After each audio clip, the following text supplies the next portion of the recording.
So we then talked about tuning.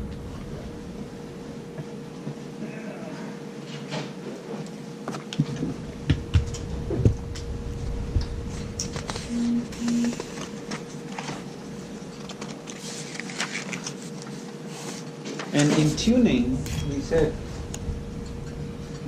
objective of tuning, match controller dynamic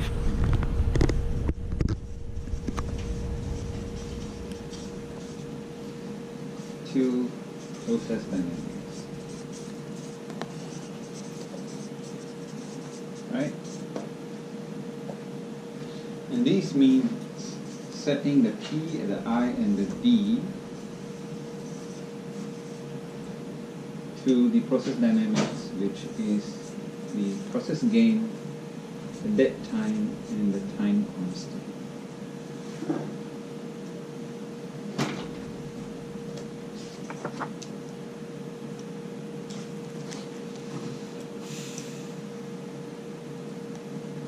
And literally how we do that is we go through, we take this, so the steps is identify this is the steps, right? One, identify process dynamics.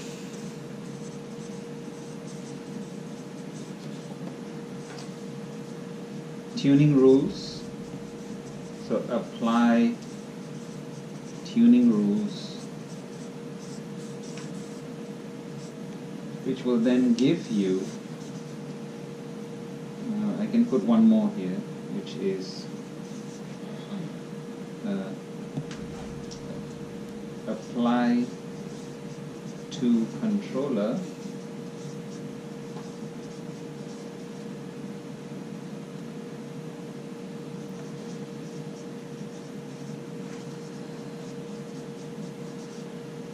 apply to the controller methodically. So you take the tuning, the process dynamics, you apply the tuning rules. The output of the application of tuning rules is actually the PID parameters. With PID parameters, then you apply to controller methodically to get the dynamics that you want.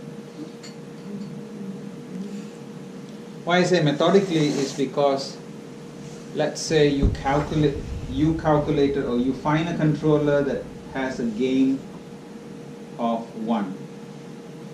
And when you calculate it, you find the gain is 2. You never type in 2. You type in 1.2, 1.3, 1.5, 1.8. The reason why you don't do that is because of the equation. The equation is change in output is equal to k times error. So like the simulation I did just now, first block processing cycle, I see a delta k times error, which is 1 times 10%. The next time you suddenly did 2 times 10%. What happens? Your output suddenly bumps up, right? So you get a bump in the process. So you never transition. When you get tuning parameters, you never transition quickly, right? So between one and the other, because the algorithm is processing every second, you want the processing to take an incremental value first. Incremental, so that the process itself doesn't bump, right? Again, this is one of those things to make sure that you don't become unpopular with the operators, right? Most of the seniors in the process control group have done this already. We went, yeah, okay, type, and oops. And usually you type in and you don't realize it until the operator goes, hey, what did you do? Right? And then you realize, I transitioned it too fast. Now if you did this on I, it's okay.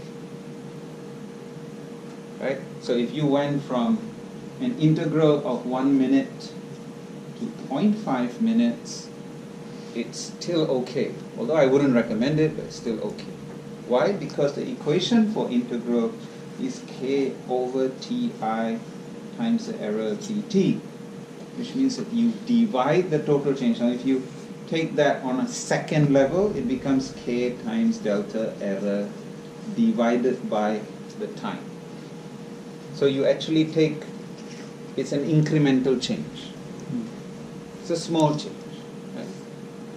So you divide by ti and you get an incremental change. So you don't get such a big jump in integral. So integral you can be a bit more aggressive. But I will say in general, so that you remember, never change anything drastically in tuning. Okay? Right. So A is objective, B is sort of how you do it, the steps. So this is objective, this is steps, which is how you do it. C is talking about the tuning rules. Now you covered a few tuning rules, right? I told you on the first day that tuning itself, the tuning rules itself, is actually very simple, right? You get Ziegler-Nichols, Shinsky, Cohen-Kuhn, IMC lambda. All you're doing with that is you're saying, hey, I have got a P or a PI controller or a PID controller.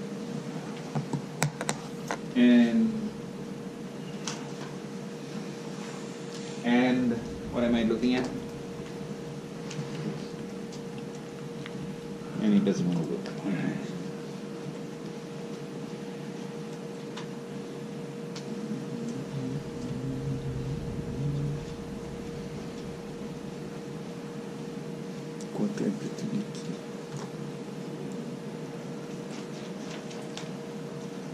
It's the other way around.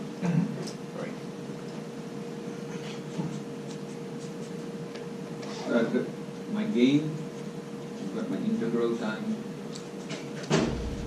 and my derivative.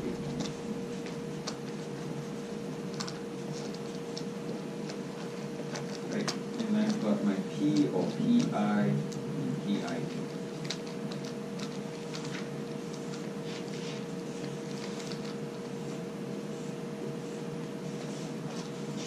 Right, and what's in here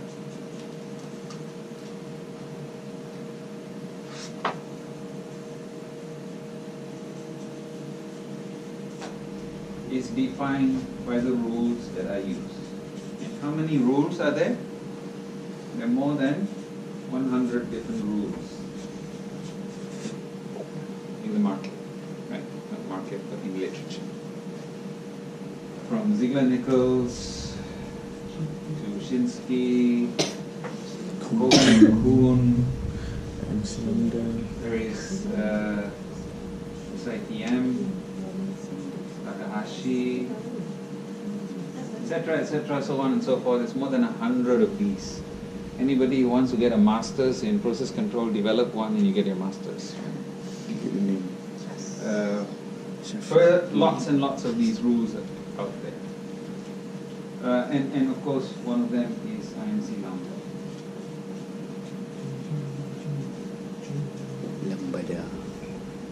And so all you're applying is that again, you're talking about steps, is step one, decide the type of controller. Type of controller, right? Which is either A, B, or C. A, B, or C. Right, so once you've applied and you typically choose B, right, which is PI. So you choose your PI controller, and then you just step two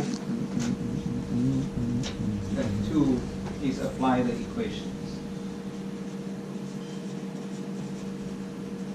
You calculate the gain in integral time. And if you choose C, which is PID, then you calculate mean derivative. Really simple. Okay? So there are more 100 rules in the market. Did Andrini talk about why we generally don't like to use Ziegler-Nichols?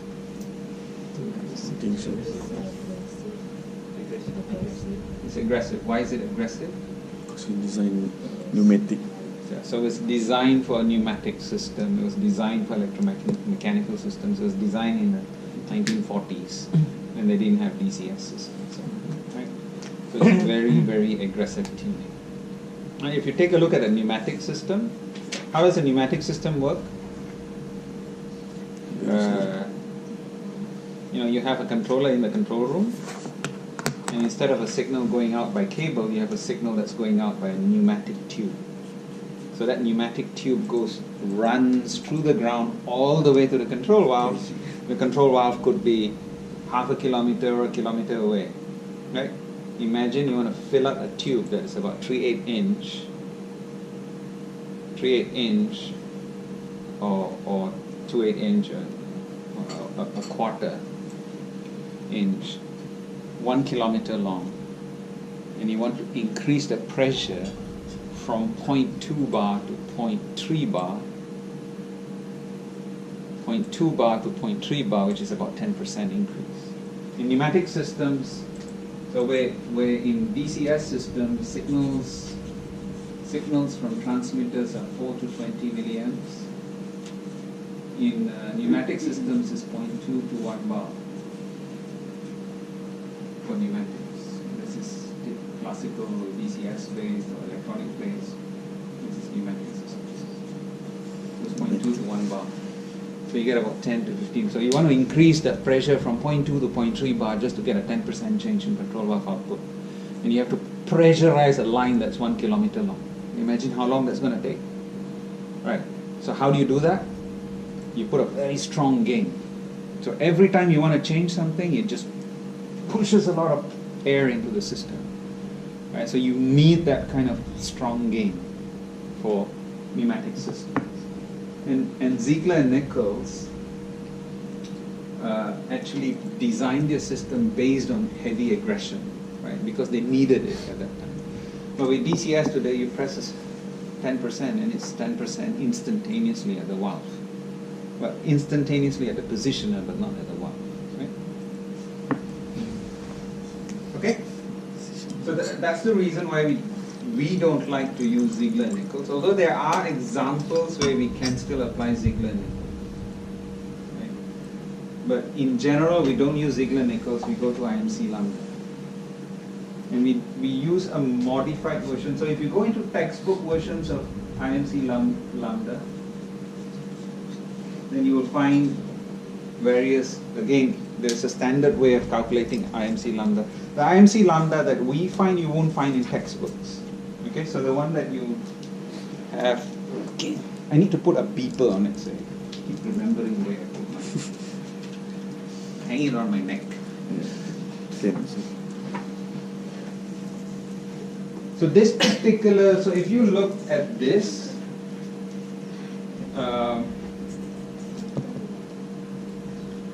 you would find this in textbooks.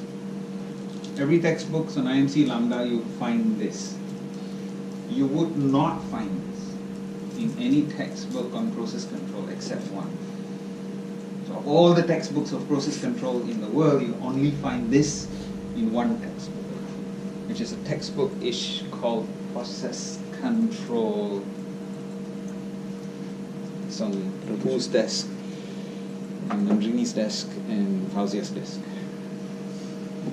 Process Control, it's by a guy called Mike King. So the Mike King textbook on process control, we utilize that because our consultant for process control is Mike King. The Petronas consultant for process control for SKG 16.4. In SKG, all the SKGs have a consultant to do your assessment for TP. Right? The consultant that we use for process control is a guy called Mike King. He is retired from ExxonMobil, from KBC, and he has his own consulting company in the UK called White House Consulting. So he published a book, and we used the equation equation in that book. Troubleshooting. In that equation, he uses this lambda is equal to some. Okay. Alright, so we use a modified IMC lambda, and that gives us the tuning parameter. So when you do this, you get a particular tuning rules, and once you've done the tuning rules, remember the implementation of the tuning is done methodically. What do we mean by methodically? Is change the PI parameters incrementally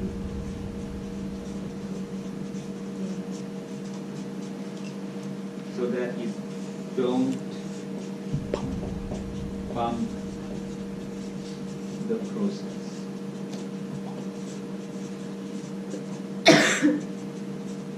That's the reason why we apply it methodically. We don't want the process to get bumped.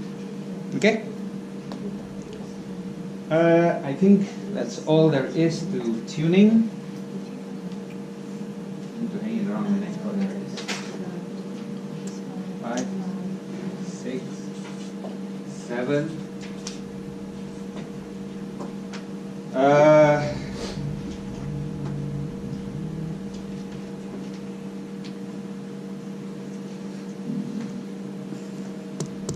The rest of the stuff is, so this is something that hasn't been changed and should be changed. It's